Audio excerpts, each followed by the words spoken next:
Ngayong araw mga kuys, magluluto naman tayo ngayon ng fried chicken na mas masarap pa sa Jollibee. Tapos sasamahan pa natin ng gravy na mas masarap pa rin sa Jollibee mga kuys. Tapos yung only gravy ka, tapos ang gagawin mo dyan, isasabaw mo sa kanin, tapos ibubuhos mo doon sa fried chicken.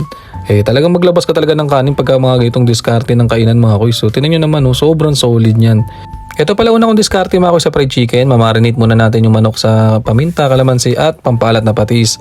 Mas maganda to kung overnight natin mabababad to. Nagmamadali tayo 30 minutes, goods na yan. Habang hinihintay natin yung marinate natin sa manok, magigisa muna tayo dito, magsasangag tayo ng harina. Walang mantika yan mga kuys, pababrownin lang natin yan. Sunod na maglagay tayo ng mantika, gisa tayo ng sibuyas bawang. Igigisa lang natin yan mga kuys hanggang mag-brown yan. Pag medyo ganyan ang kulay niyan, ilalagay na natin yung harinang sinangag natin kanina. Tingnan nyo mga kuys yung kulay, brown na brown siya. Magandang diskarte kasi mga kuys pag sinasangag mo muna yung harina, makakatulong siya sa kulay ng gravy. Tingnan nyo, wala pa siyang toyo, nagba-brown na siya. Naglagay na rin tayo dyan ng beef cubes. Yan yung mga pampalasa natin sa gravy natin. Naglagay tayo ng pamintang durog dyan, tapos naglagay tayo ng Knorr seasoning dyan mga kuys. Ang ganda ng kulay ng gravy natin mga kuys, tignan nyo. Sunod na rin natin dito yung toyo, pampakulay at pampadagdag ng alat din niya sa gravy natin mga kuys. Tignan nyo ang ganda ng kulay ng gravy natin. Pagkaluto na siya, sa uli maglalagay tayo dyan ng unsalted butter yan. Tapos i-drain lang natin mga kuys para smooth yung gravy natin.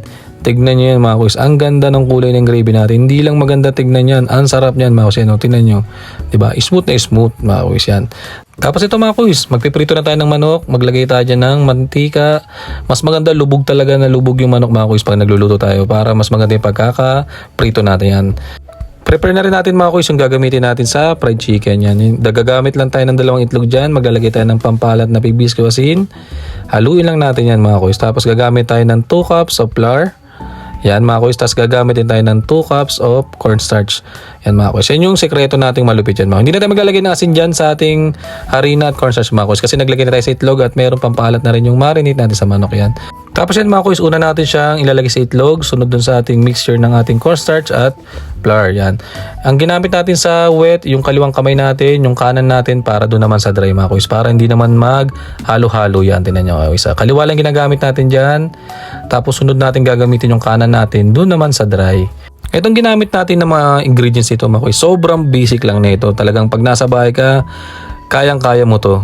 Kasi usually pwede ka rin naman gumamit dito ng iba't ibang spices mga kuys. Pwede tayong maglagay dyan ng garlic powder, onion powder, o paprika, or 5 spices, goods din yan sa fried chicken. Pero to pinakita ko lang mga kuys kasi gusto ko madali nyo lang masundan yung ating recipe na ganitong fried chicken na kahit simpleng ganito lang mga kuys, ang sarap nito. Try nyo mga kuys. Kasi ito, nung na-prepare natin, iprito na natin yan mga kuys. Maganda, malakas na malakas yung apoy nyo para makuha natin mga kuys yung lutong ng balat ng manok. Yan.